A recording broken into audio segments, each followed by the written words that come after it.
Belum pernah Allah menciptakan makhluk seindah manusia, sesempurna manusia. Belum pernah.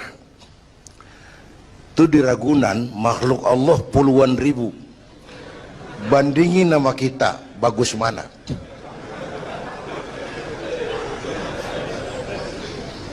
Ada makhluk Tuhan tuh yang disebut malaikat, diciptakan dari cahaya, immaterial, dan karena itu tidak perlu material. Malaikat diberikan akal tapi tidak diberikan nafsu. Kalau malaikat selalu benar, nggak istimewa. Kalau malaikat nggak pernah salah, wajar. Nggak ada yang bikin mereka salah. Material nggak perlu, seksual nggak perlu, sama duit budek, sama perempuan kagak open. Malaikat. Sebaliknya ada makhluk Allah yang namanya binatang, diberikan otak tapi tidak diberikan akal. Mereka hanya diberi nafsu. Sapi kalau udah ngelihat rumput, nggak usah nanya ini rumput halal apa haram, nggak usah. Ayam jago kalau sudah datang syahwatnya, nggak usah nengok ini banyak orang apa enggak usah. Dan itu wajar binatang. Nah yang ketiga kita manusia nih, makhluk paling kompleks, diberi akal, diberi nafsu. Tiap hari sejak bangun tidur sampai tidur kembali terjadi pergolakan perjuangan antara bisikan akal dan nafsu. Kadang akal menang, kita naik jadi malaikat, cuman potongannya manusia. Kadang nafsu menang, kita turun lebih kayak binatang, bahkan lebih rendah daripada binatang, lebih buas daripada binatang. Buas-buasnya sapi, makanannya cuma rumput. Manusia kalau sudah buas itu aspal, kabel telepon, minumnya solar.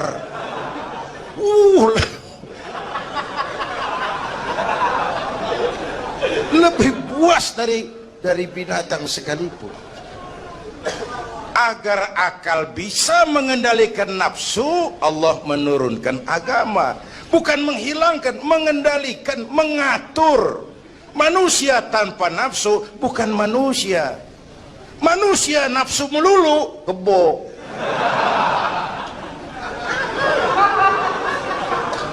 Islam nih, agama nih nggak ngilangin nafsu, ngatur supaya sesuatu pada tempatnya.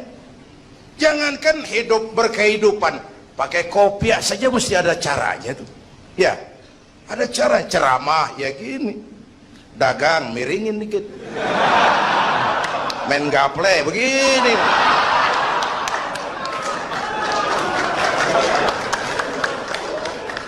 Pakai kopiah aja ada cara aja tuh. Mengendalikan nafsu itu ditempatkan pada tempatnya, bukan menghilangkan nafsu. Laki-laki perlu perempuan, perempuan perlu laki-laki, itu nafsu. Islam ngatur lewat pintu yang disebut nikah. Maka dalam Islam jangankan orang biasa, kiainya boleh kawin. Bener, saya kalau kiai nggak boleh kawin saya pilih mundur. Berat rontok rambut.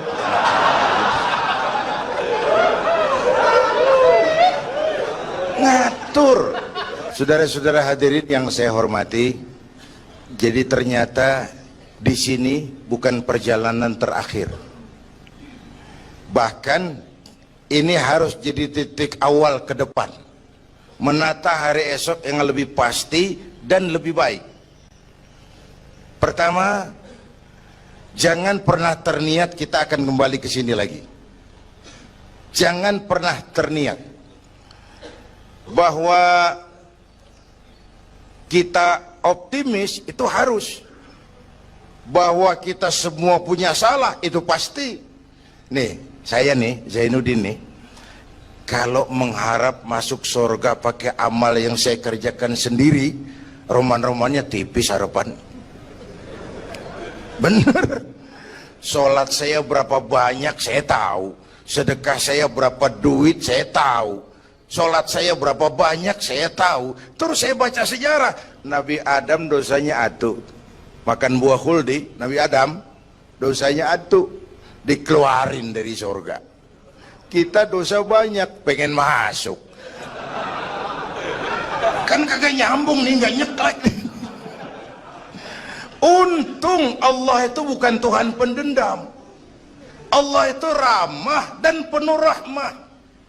Manusia, dosamu banyak, coba kau lihat rahmatku jauh lebih banyak. Manusia, dosamu besar, lihat ampunanku jauh lebih besar. Kau nangis di hadapanku, aku senyum melihatmu. Kau berjalan menujuku, aku lari menyambutmu. Sini manusia, sini. Itu yang bikin kita optimis. Allah ramah dan penuh rahmah. Tuhan kita bukan Tuhan pendendam. Jangankan kita nih yang ada dalam Duratan Riyadhus Shalihin itu kan riwayat lama. Ada mbahnya bajingan, tengik lagi. Ini pernah membunuh 99 manusia, 99 orang dibunuh. Bayangin, satu hari datang hidayah, ada keinginan taubat kembali, berangkat dia cari ustadz mau menyatakan taubat. Yang ditemuin ustadz belum tapi matang, masih mengkel. Assalamualaikum ustadz. Salam. Kenapa ustadz, saya mau nanya, apa saya mau taubat, bisa nggak sih? Emang dosa ente apa? Saya pernah bunuh 99 orang ustaz. Oh, ente kelewatan amat. 99 mau gedean itu, susah taubatnya, susah. Enak aja 99 dibunuh, kurang ajar ente. Oh, niat namanya bajingan digituin, naik darahnya. Sialan nih ustaz nih. Orang mau taubat kok ngomongnya nggak enak. Gue pikir daripada 99 dengan gue lempengin nih. Akhlakul karimah itu kriterianya itu langsung dari Allah. Jadi bukan manusia yang menentukan sesuatu itu baik, benar, salah. Itu hak prerogatif Allah. Nah, akhlak ini lebih lengkap, lebih sempurna daripada daripada adat misalnya. Anak muda yang lewat di depan orang tua membungkukkan badan, itu dianggap sudah cukup beradat, tapi belum tentu berakhlak. Niatnya apa dia membungkukin badan? Ngelihat kaki-kaki udah bongkok. Tergantung niatnya. Secara adat dia sudah beradat, tapi belum tentu berakhlak, bergantung motivasinya. Oleh sebab itu dalam Islam, akhlak itu 3. Pertama, akhlak kepada Tuhan. Ini yang terpenting dan ini pondasi. Akhlak kepada Tuhan itu intinya 2. Jangan menyekutukannya dengan sesuatu pun, jangan menyembah kecuali hanya kepadanya. Itu berakhlak apa tidak kita kepada Tuhan, kelihatan dari 2 ini. Jangan menyekutukannya dengan sesuatu, jangan menyembah kecuali hanya kepadanya. Itu sumber nilai akhlak. Jangan menyekutukan Tuhan dengan terang-terangan atau remeng-remeng. Kadang-kadang kita terang-terangan enggak, remeng-remeng kejebak. Gue entak pakai cincin ini nih, tuh, cincin dah. Gue entak pakai cincin ini nih. Jangan anak perawan, nenek-nenek lihat gue lemes. Nenek-nenek ya lemes. Nah, jangan menyembah kecuali hanya kepadanya. 1. Yang kedua, akhlak kepada sesama. Baik sesama muslim, non-muslim, dan seterusnya. Yang ketiga, akhlak kepada lingkungan. Ini sama pohon ini kan kita harus berakhlak. Sama air kita harus berakhlak. Satu saat kampung saya banjir, saya ngomong sama engkong saya, "Kong banjir kong." Kata engkong saya, "Biarin, bukan salah air." Habis, salah lo. Salah kita bagaimana? Lah, lo tempat air lo tempatin. Yang punya tempat datang dia kagak ngerti, ini tempat gua di sini nggak beda lo. Banjir. Artinya apa? Di Jakarta ini kita nggak ngasih tempat buat air, pantas dong dia ngayap kemana-mana. Al-Quran mengajarkan wa tilkal ayyamu nudawiluha bainan nas. Hari itu kami putar di antara manusia. Tidak ada yang tetap. Segalanya pasti berubah. Sehingga para filosof bilang yang tetap adalah perubahan. Yang tetap adalah perubahan. Ada saat datang, ada saat pergi. Ada hari dilantik, ada saat menyerahkan jabatan. Ada saat berdiri, ada waktunya duduk. Semua datang dan pergi silih berganti. Dalam proses perubahan itu sering terjadi pergeseran nilai. Ya Bu? Apaan? Serius banget. Emang kudu serius. Dalam perubahan itu sering terjadi yang disebut pergeseran nilai. Sebab apa? Sebab Al-Quran sudah memberikan indikasi.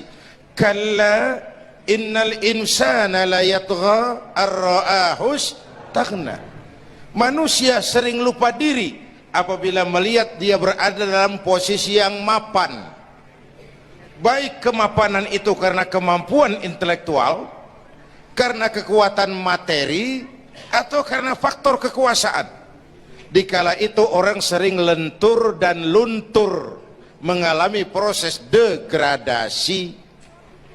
Banyak orang tadinya dengan lantang teriak berantas korupsi, ganyang korupsi, cuma karena belum dapat kesempatan. Begitu dapat kesempatan, korupsinya lebih gila dari yang diteriakin. Ada nggak yang model begitu? Di luar negeri. Di luar negeri, luarnya lagi malah. Terjadi proses degradasi.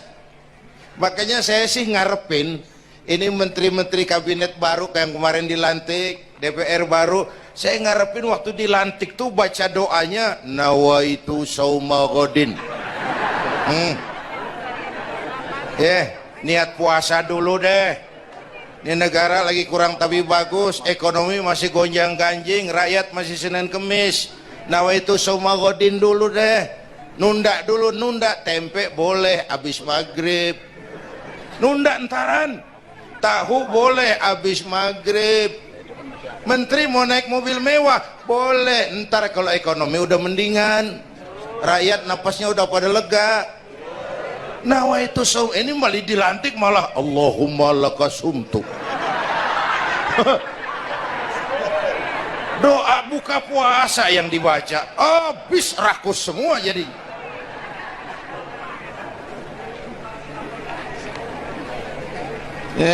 Dengerin ngikutin senturi ya. Ban bingung kita. Siapa yang nanggung jawab ini? Yang jawab banyak banget, yang nanggung kagak ada.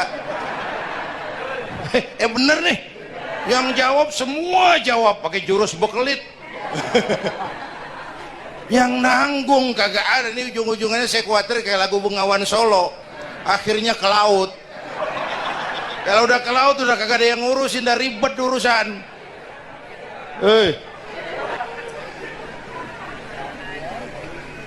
Kita ini sekarang banyak yang merasa pinter tapi tidak pinter merasa.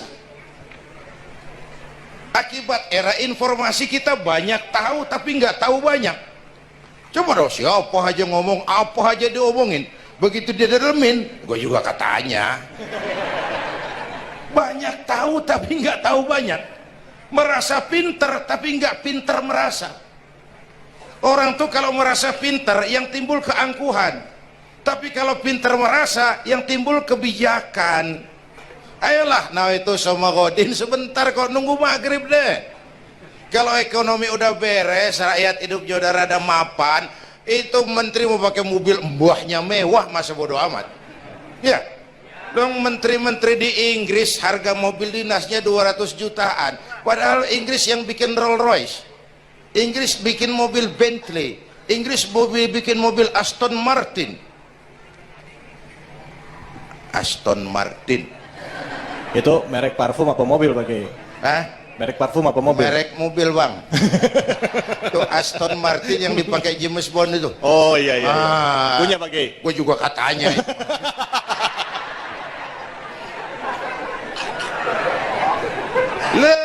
mobil menterinya harga 200 jutaan.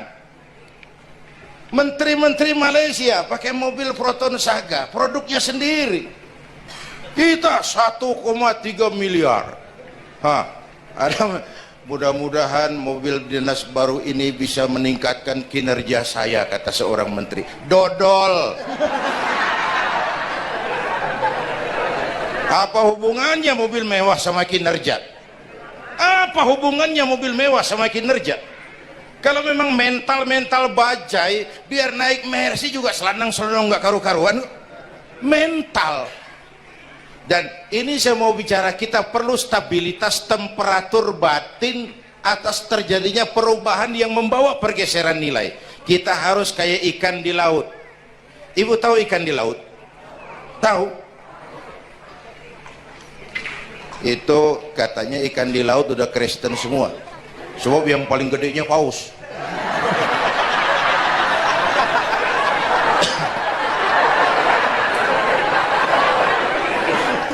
Menghadapi arus perubahan kita itu harus seperti ikan di laut, kata saya tadi. Ikan di laut biar 3 tahun berendam di air asin nggak ikut jadi asin tuh ya. Kenapa? Karena dia hidup.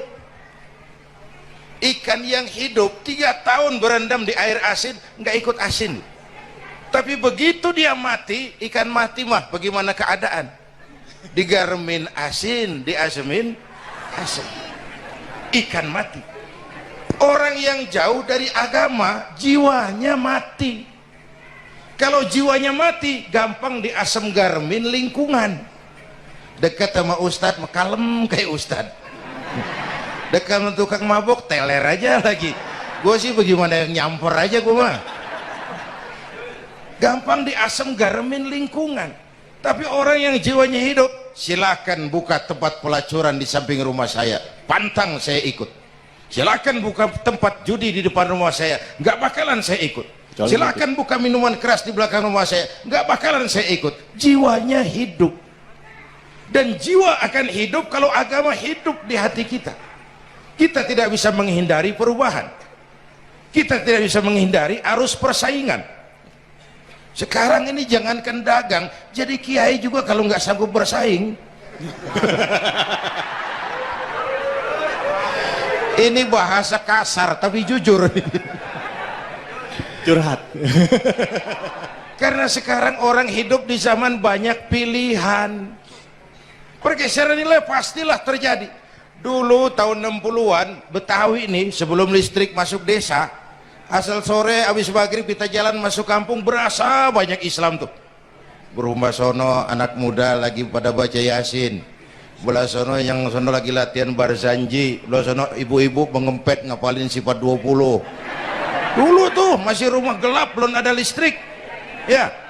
Anak muda lagi belajar huruf Al-Quran, alif dasa alif bawah alif dapan u a e u mim dasa mata dalapan talam dapan lu mata lu. Berasa. Nah, begitu masuk listrik, rumah pada terang, terjadi pergeseran nilai. Apa yang kita lihat? Televisi main gede-gedean.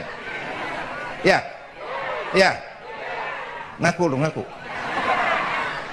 Suara Al-Quran sepi. Jangankan yang baca barzanji, yang apal sifat 20, yang baca Quran pun sepi. Ini pergeseran nilai. Dulu sosial kontrol tajam Pak, orang peduli sama lingkungan. Dulu, sekarang lu gue. Ya, ya. Dulu kalau ada anak gadis hamil di luar nikah, aib, malu selebar kampung. Sekarang makanan hari-hari. Benar-benar nih. Ibu-ibu lebih menghargai selingkuh daripada poligami. Ayo ngaku. Yang bapaknya senyumnya lebar banget nih Pak. Yang bapak. Terjadi pergeseran nilai. Nah, kita ingin pergeseran nilai itu yang positif, bukan yang negatif. Nah, supaya bisa kita harus punya filter. Ini kan abad entertain Pak. Orang pandai membangun pencitraan sekarang ini. Karena rakyat kita, umat kita ini kan sekarang kayak daun kering Pak, gampang dikumpulin, susah diikat, berisik, gampang dibakar, cepat heran, gampang kagum. Masyarakat mall nih, ibu-ibu nih, coba asal ada mall baru rame-rame aja berangkat, belah sono buka rame-rame dia ke sono, kagak belanja, numpang heran doang, ke sono heran, kemari kagum. Ini dimanfaatkan oleh ahli entertain, pandai membungkus, membangun opini, membangun pencitraan. Maka kita harus punya filter menghadapi arus perubahan, harus punya stabilitas temperatur batin. Apa konsepsi dasarnya? Agama, Bu. Kekuasaan kalau jatuh ke tangan orang beriman, aman.